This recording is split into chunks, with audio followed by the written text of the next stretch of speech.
short on Muslims today. You notice they've all left once they heard what they're we're not doing. short of the Muslims. They're all around, Jay. They're not here. We need them here.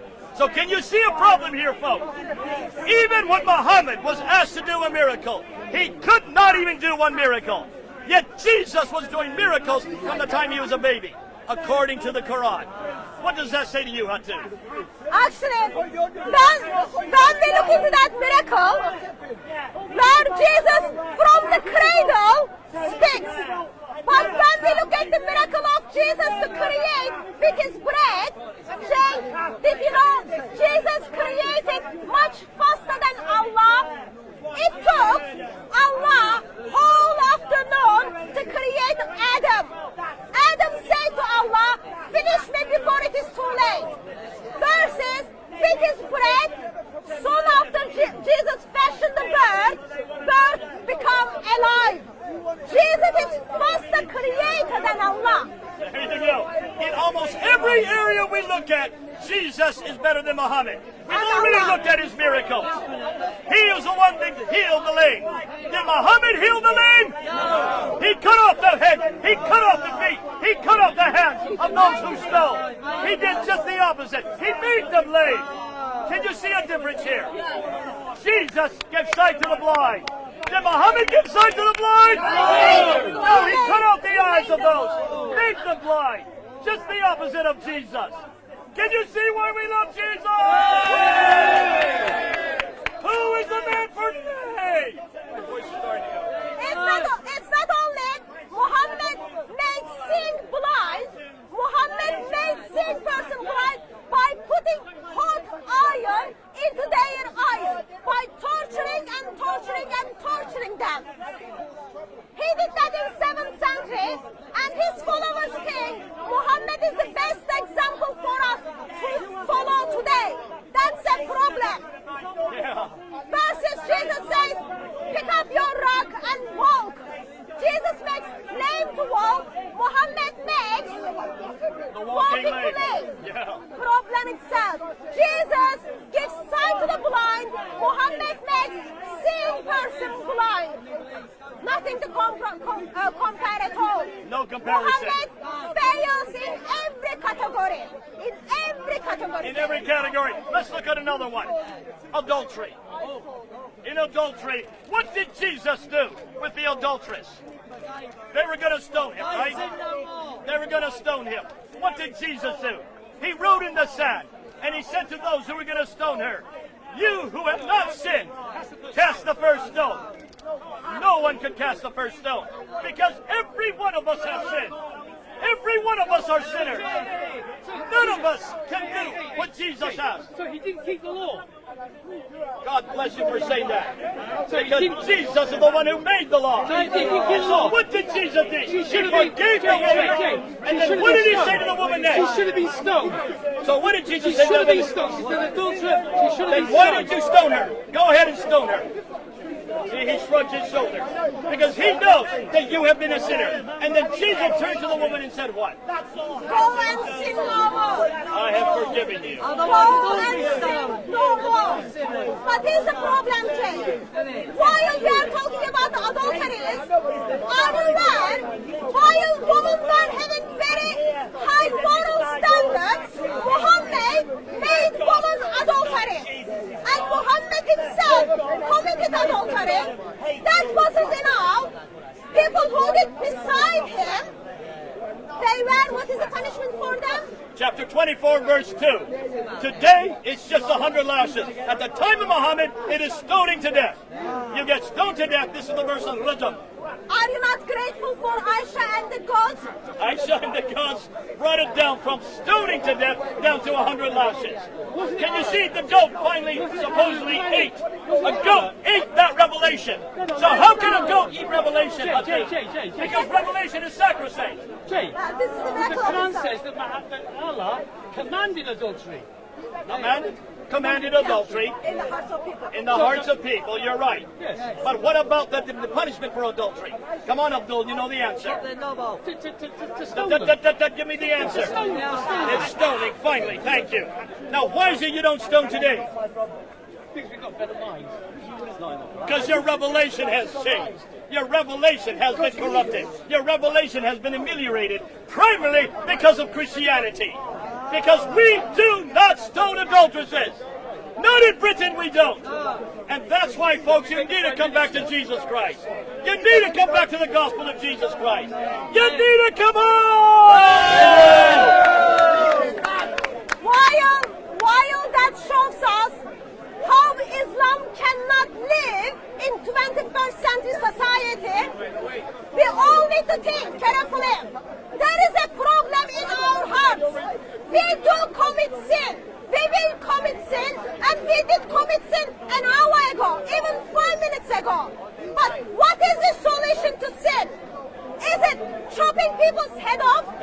Is it chopping people's feet off? Is it stoning people? Solution to sin is Lord Jesus Christ. Solution to sin is only responding amazing love, eternal Son of the Father, poured on the cross for humanity. It is the power of the love will change people. Chopping people's hand will cause people to live in a fear. Lashing people will cause people to live in fear. Only the love of God will change and transform people from inside out. Therefore, Lord Jesus Christ and His glorious gospel is for 1st century, 2nd century, 7th century, even 21st century. Jesus is relevant today as the day He lived. Everything Jesus did then, we can do today.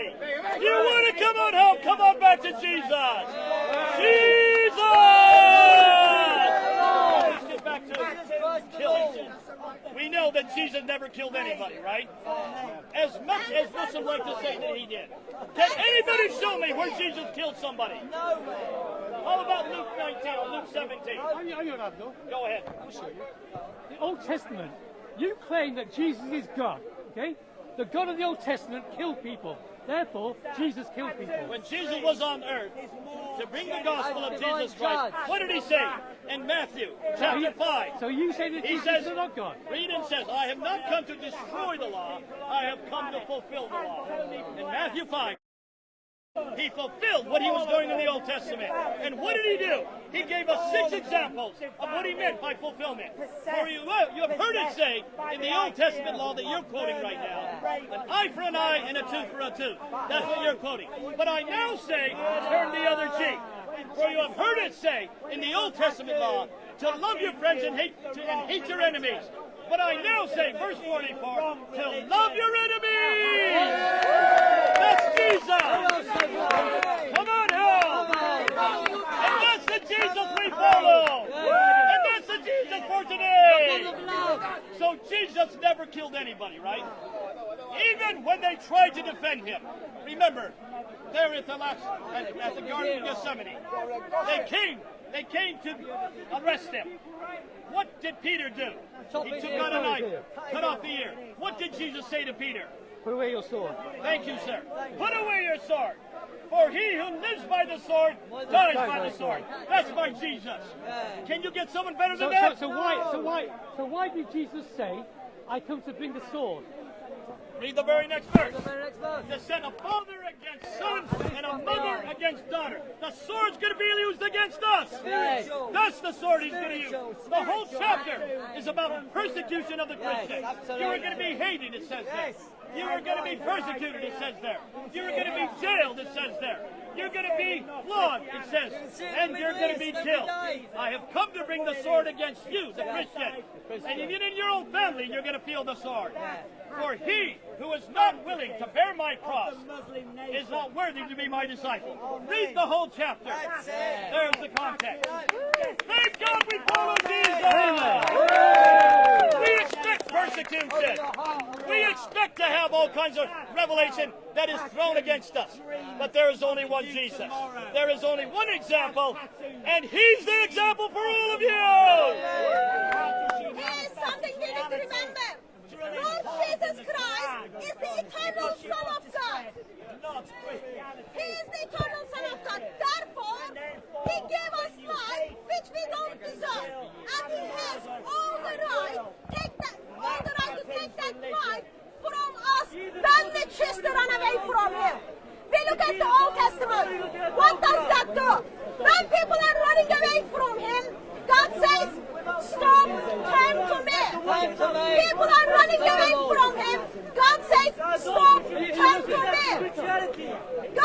turn to me, and turn to me.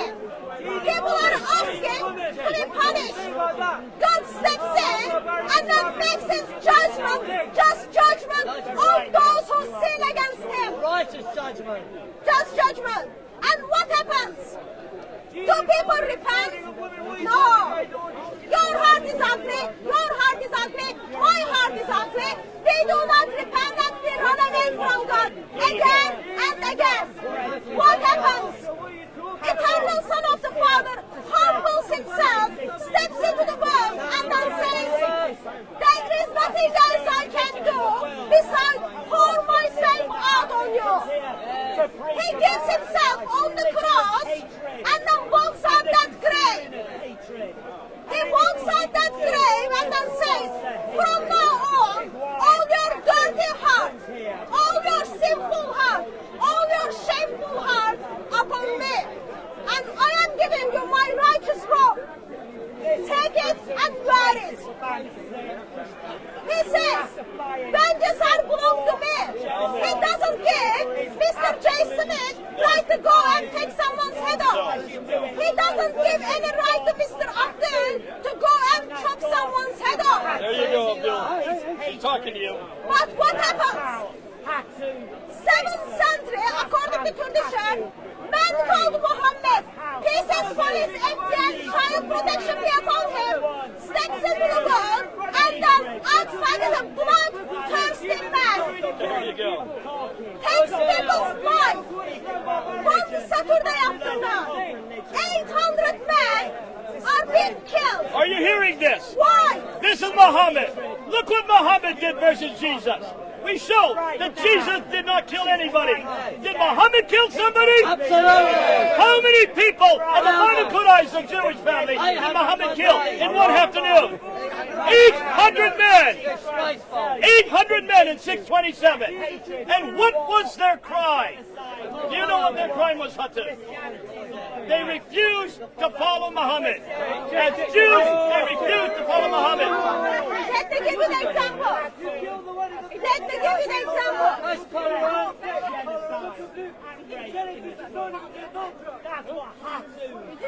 It's your Muhammad that did it. Don't cover yourself. Show your face if you're going to say something. Why is he so scared? Why is he so scared? Look at the Muslim. He's scared to defend his prophet. This is what Islam does. But we love Jesus. We'll defend him any day. With our face open, will we not?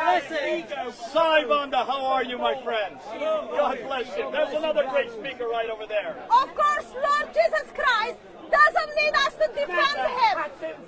He's so perfect, there is no need to defend him at all. But people of the followers of Muhammad speaks behind the veil because they are so much shame of what their prophet did. Muhammad is a bloodthirsty man. One Saturday afternoon takes the life of not one, not two, but 800 of men. 800. 800 Jewish men. What does he do? He had their heads cut off. What They did had he to do dig after their that? own trenches. They had to stand in front of their trenches, 10 at a time, and he cut all 800 men in one afternoon. And what did he do with the women? And what did he do with the children? So here's my problem. I believe our hearts are dirty and we are all sinful. But when we sin, we need to turn and repent. What Muhammad did, when Muhammad took the life of 800 people without their permission, simply he was hungry and thirsty for their blood, he took their wife into his tent to have sex with them. Okay, Hatun, I'm going to use that example of what Muhammad did in 627 and applied to London, England. Remember, Muhammad was not from Medina. Muhammad was from Mecca, right? So he came to Medina as a guest, right? He did not live in Medina. He took over Medina within 2 years. What was his criteria? Was he elected into office? No. He stipulated that he was an arbiter between man and God in the Constitution of Medina. Now let's ask the same thing of London. What if a Muslim became mayor of London? Hypothetically, if there was a Muslim that became a mayor of London, and he decides that he's going to be the arbiter between man and God for all of London, would you obey him? No. Especially if he had not even come from London. Muhammad did not come from Medina. He came from Mecca. He moved into Medina. Within 2 years, he took over leadership of Medina. When the Jews refused to follow him because they did not believe he was a prophet, they asked 3 times, prove to us that you're a prophet. Every time they asked him, his response was, why should I do a miracle for you? The prophets before did miracles. You killed them. I'm nothing more than a messenger. They gave no proof for him to be a prophet. 1 minute, Abdul. So what happened next? They did not support him when he attacked the Meccans. He came back from that attack in the Battle of the Trenches, and he took 800 men. He took them all out, and he cut off their heads. He took the women as slaves for his men, and the children, the women as concubines for his men, and the children as slaves. Now let's say, and put that to London right now. Would you support a Muslim mayor if he became an authority between you and God? Would any of you support him? Then you would be under the same situation that Muhammad and the Jews were in Medina in 627. Because the Jews did not support Muhammad, he slit their throats in one afternoon. That means anybody here in London, put your cameras on this man here. Now he runs away again. We love the cameras on us because we have nothing to hide. Thank God for Jesus. You've got a problem. Can you see what would happen to us living in London? Every one of us would have to be executed if you follow Muhammad's example. If you take Muhammad into the 20th century, the 21st century, we would all be executed because we would not follow him as a prophet. Did you pick up? Did you pick up? Muhammad is not for today. Muhammad is not for tomorrow. And he wasn't even for yesterday. Islam needs to be get rid of. Teachings of Muhammad needs to be get rid of. Why? Because it puts the life of non-Muslims in danger as it did in 600s. 800